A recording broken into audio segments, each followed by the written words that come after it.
The flashing red and blue lights washed over my front lawn, painting the night in chaos. Neighbors gathered at the edge of the street, whispering, pointing. At the center of it all stood her, my neighbor, arms folded, lips curled into a triumphant smile, as if the entire scene had been staged for her victory.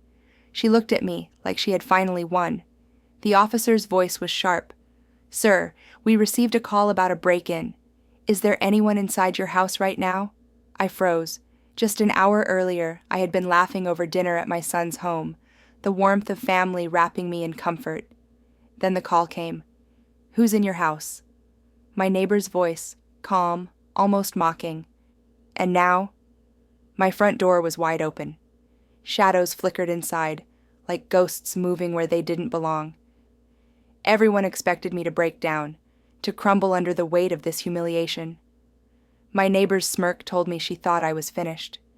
But deep inside, a fire lit. They thought this night would ruin me. They thought I'd walk away broken. They had no idea what was coming next. Before that night, my life was simple, quiet even. I was the kind of man who kept his lawn trimmed, his bills paid on time, and his word as solid as the old oak tree that shaded my porch. I wasn't flashy, I wasn't loud. But in our neighborhood, silence and humility weren't always respected. They were often exploited. I'd lived in that house for 25 years, raised my son there, built a life there with my late wife. Every photo on the wall, every scratch on the hardwood floor, every creak of the staircase held a memory. To me, it wasn't just a house. It was a heartbeat I guarded with everything I had. And then there was her, my neighbor, Denise. She was the type of woman who loved control. HOA president, self-proclaimed neighborhood watchdog, the kind of person who made sure everyone knew when their trash can was an inch too far from the curb. She wore her power like perfume, strong, suffocating, impossible to ignore. At first, I tolerated her. She'd knock on my door, fake smile plastered on her face, pointing out minor violations I needed to correct. A patch of grass too dry, a garden gnome she didn't approve of. I always complied because peace was easier than conflict. But slowly, I realized compliance only fueled her. Denise thrived on favoritism. If you were part of her circle, if you flattered her, attended her wine nights, gossiped with her, you could break any rule you wanted.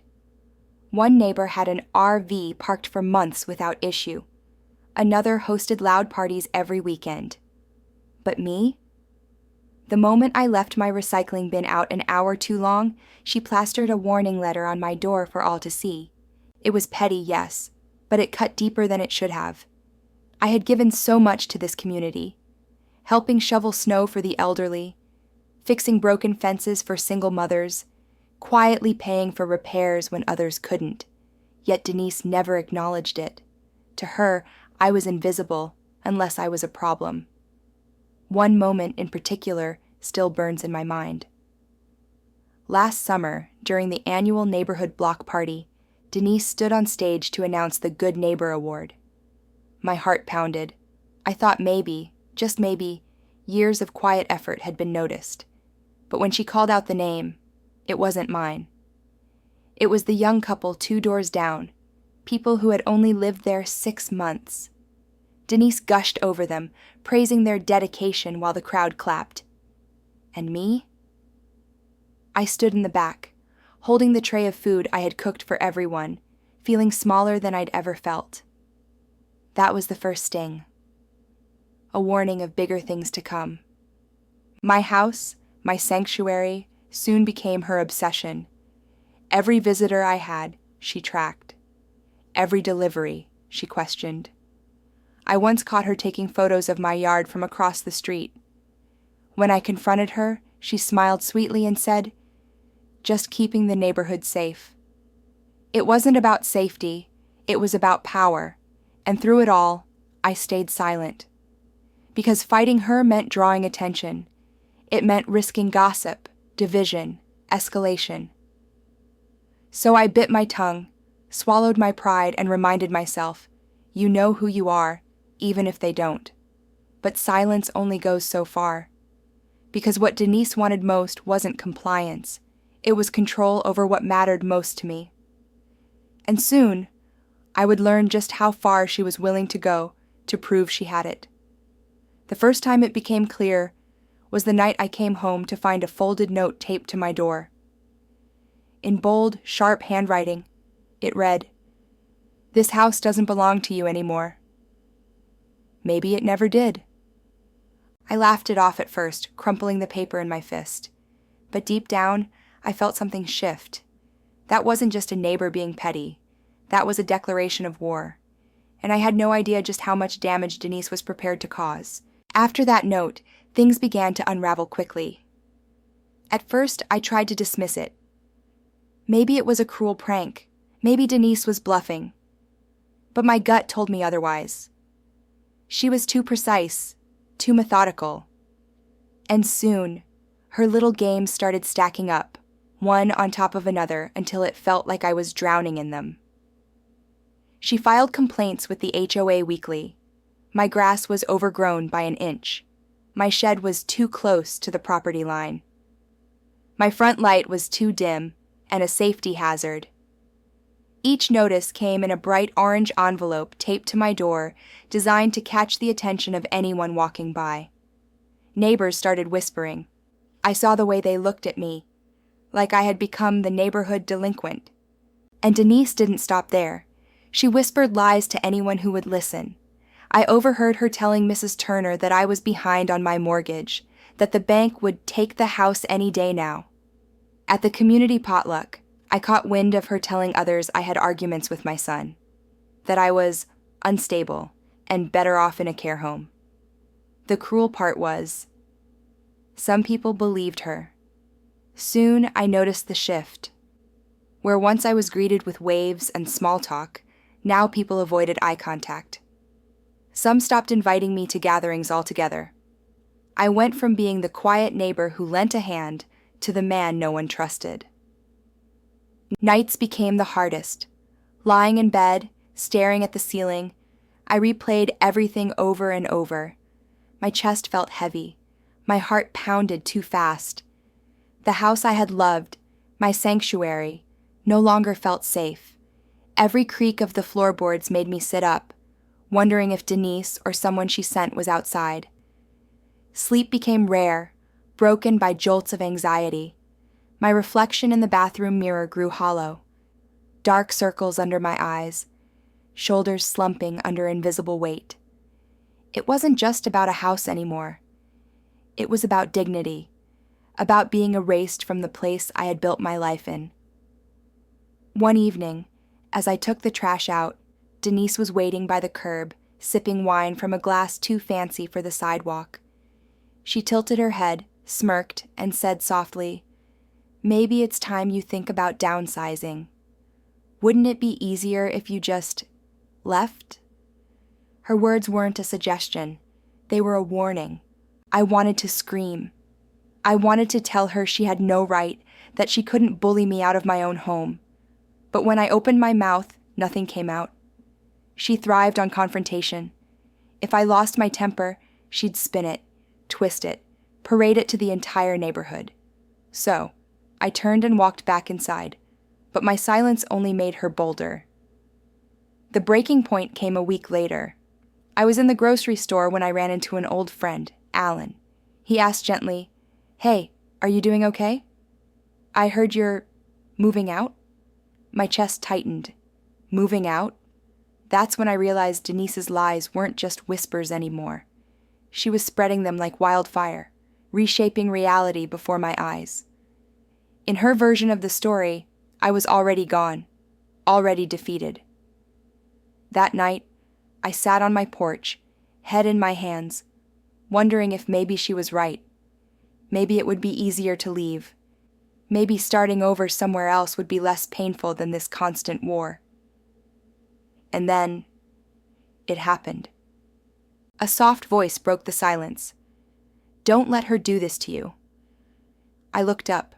It was Sarah, the young teacher who had moved in down the street a year ago.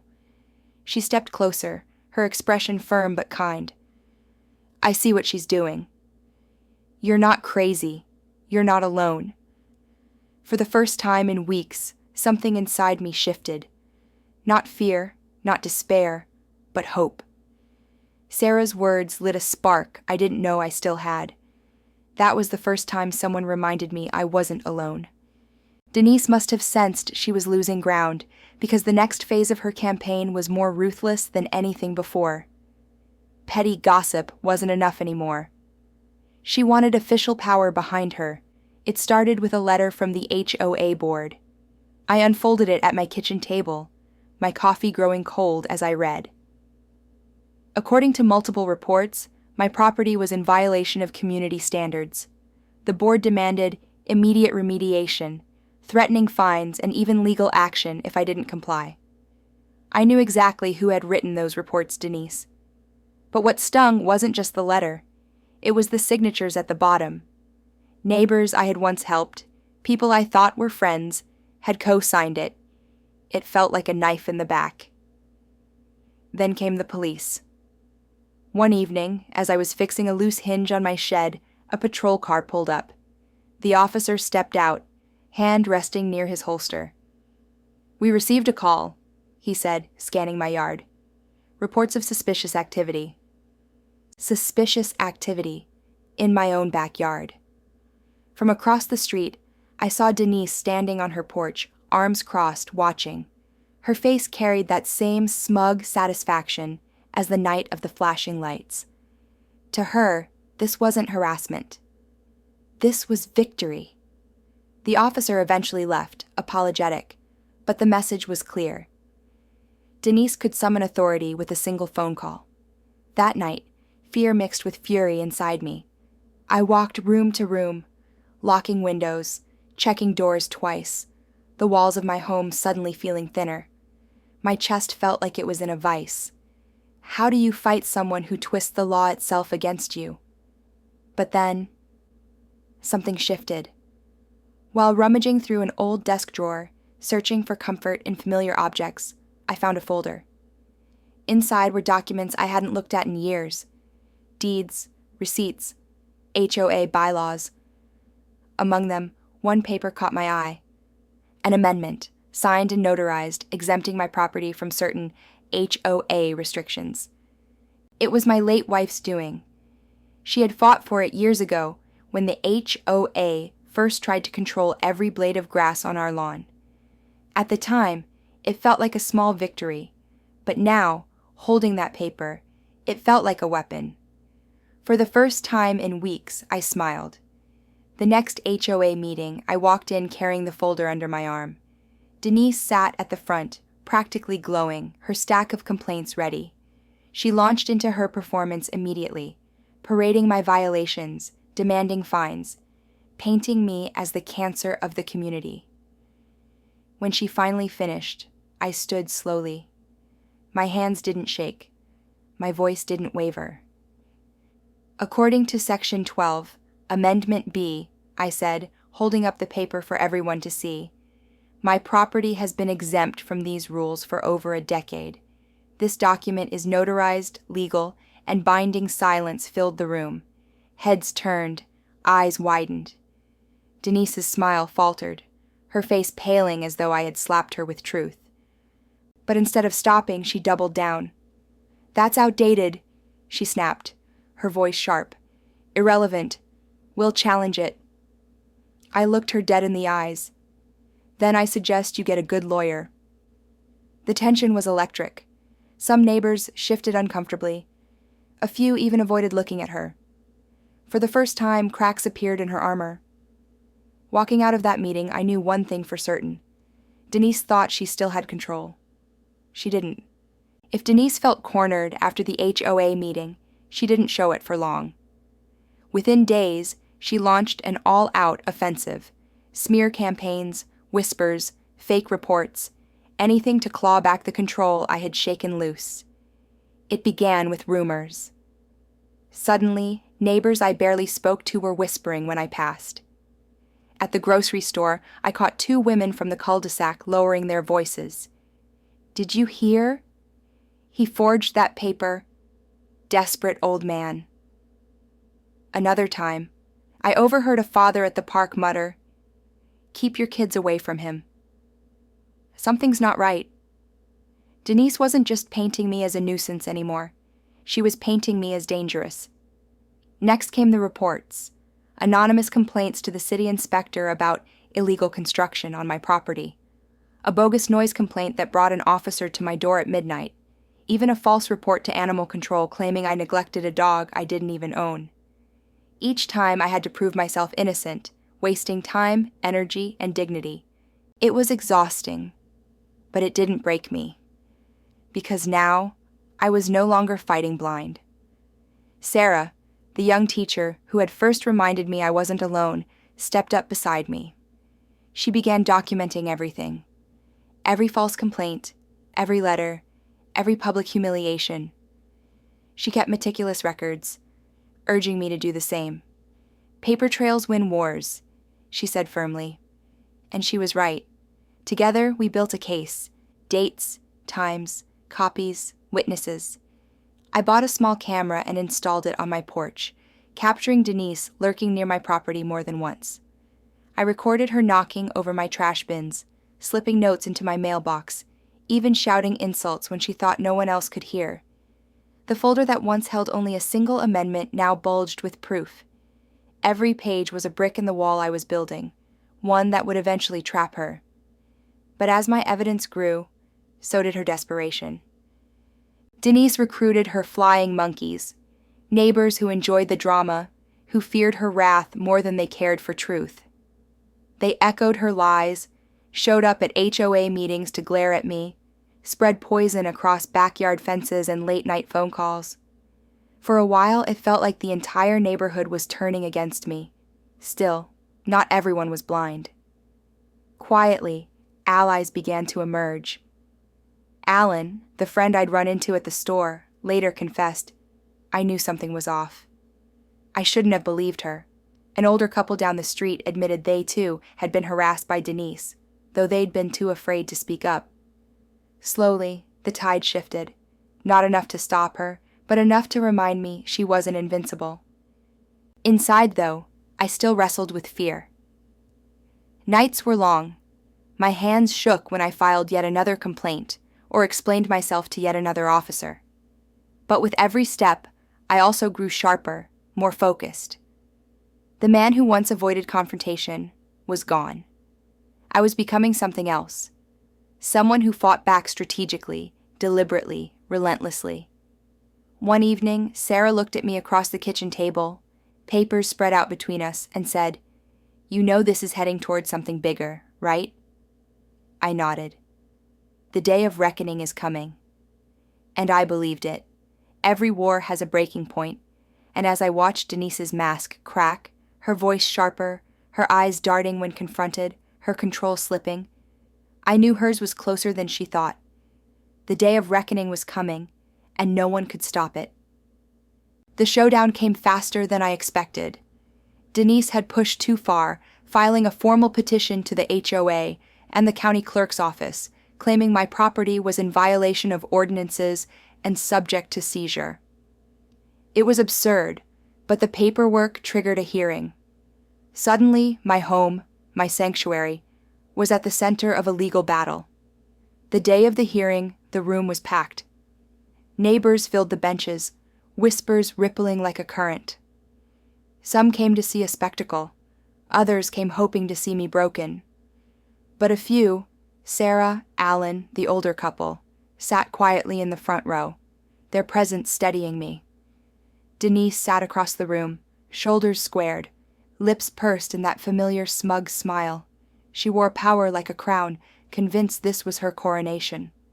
Her stack of papers was thick, filled with lies and false claims. She barely looked at me. To her, I was already finished. The clerk called order. The hearing began. Denise launched into her performance, her voice dripping with self-righteousness. She painted me as a negligent homeowner, a disruptive neighbor, even a danger to the community. Her allies nodded along, murmuring agreement, feeding her ego. For a moment, the weight of it pressed down on me. The audience, the officials, the whispers, It felt like I was back at that block party, invisible, diminished. But then I remembered Sarah's words. Paper trails win wars. When my turn came, I stood slowly, the folder heavy in my hands. I laid it on the table, the sound of it hitting the wood echoing like a gavel. "Everything she has claimed," I began, my voice calm, steady, "is false. And I can prove it." I opened the folder. One by one, I laid out the evidence. Video footage of Denise trespassing on my property. Copies of the false reports with timestamps showing contradictions. Witness statements from neighbors who had suffered her harassment. And finally, the notarized amendment, the legal exemption that stripped her entire case of foundation. The room grew silent. The official leaned forward, examining the documents. "These are valid," he said firmly. "And this amendment clearly exempts your property from the regulations cited. Mrs. Carter," he turned to Denise, "do you have any explanation for these fabrications?" Denise's face drained of color. Her lips parted, but no words came out. Her hands trembled as she shuffled her papers, suddenly worthless, nothing but empty noise. The silence was deafening. Neighbors shifted uncomfortably, eyes darting between us. Her empire of lies, so carefully built, was collapsing in real time. I looked at her, not with rage but with clarity.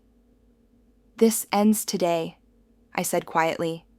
"I don't want apologies. I want change." The gavel struck. The hearing was dismissed. In my favor. Gasps rippled through the room. Some of Denise's allies stood abruptly, leaving in silence. Others avoided her gaze. For once, she had no smile, no comeback, no power. Just the hollow look of someone who had been stripped bare. As I gathered my papers, Sarah squeezed my shoulder. Alan clapped me on the back. For the first time in months, I felt air filling my lungs, without weight pressing it down. Denise remained seated, staring at the floor. The woman who once thought she ruled the neighborhood was nothing more than a figure in the corner, her crown shattered, and I walked out, not just with my house intact, but with something far greater, my dignity, my voice, my freedom. In the days after the hearing, the neighborhood felt different. For the first time in years, the weight I carried was gone. I no longer braced myself for notes on my door or whispers at the grocery store. The silence outside my house was no longer hostile. It was peaceful. Denise tried to hold her head high at first. She walked the street as though nothing had happened, but the cracks showed. People avoided her porch. Her once loyal circle drifted away, embarrassed to be associated with her lies. Within a month, she quietly stepped down as HOA president. Rumors swirled about her selling her house, but I didn't care. Whether she stayed or left, her reign was over. As for me, I finally began to rebuild. I took the amendment, the one my wife had fought for, and framed it. Not just as proof of my exemption, but as a reminder. Strength doesn't always roar. Sometimes it's written quietly on paper, waiting for the right moment. I hung it in my hallway, across from the family photos. A symbol of resilience, of love, of survival. I also replaced the old lock on my front door, the same door that had once stood wide open under flashing police lights. As I slid the new bolt into place, I felt something shift inside me. Not just security, but closure. Sarah and I stayed close. She joked that we were now partners in crime fighting, though her eyes carried a seriousness when she said, "You fought back. You didn't let her erase you."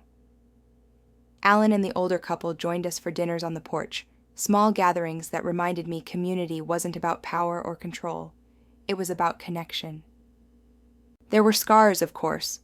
Some neighbors still kept their distance, hesitant, perhaps ashamed of how easily they had believed Denise. But I no longer craved their approval. I had learned the hard way that worth isn't something given, it's something claimed. One evening, as the sun set over the oak tree in my yard, I sat on the porch with Sarah. The neighborhood was quiet, golden light spilling across rooftops. She asked softly, "Do you ever regret staying?" After everything? I looked at the framed amendment through the window, at the lock gleaming on the door, at the house that still stood, still mine. No, I said, because this house isn't just wood and brick. It's every memory, every fight, every victory, and I wasn't about to let anyone take that from me. The contrast struck me then, the man who had once stood at the block party, invisible, diminished, compared to the man I was now. Not louder, not angrier, just stronger. I took a deep breath, the kind that fills your chest without ache, and smiled. This wasn't the end. It was the beginning. Have you ever faced someone who tried to strip you of your worth through lies, favoritism, or abuse of power? Have you ever felt the world closing in, only to discover that strength doesn't always come from shouting the loudest, but from standing your ground when it matters most? I want to hear your story. Share it in the comments, because no one should fight battles like this alone. Remember this: worth isn't something they hand you when you please them. It isn't something they can take away with whispers or threats. Worth is something you claim for yourself, quietly, firmly, and without apology. And when you do, they can't take it back.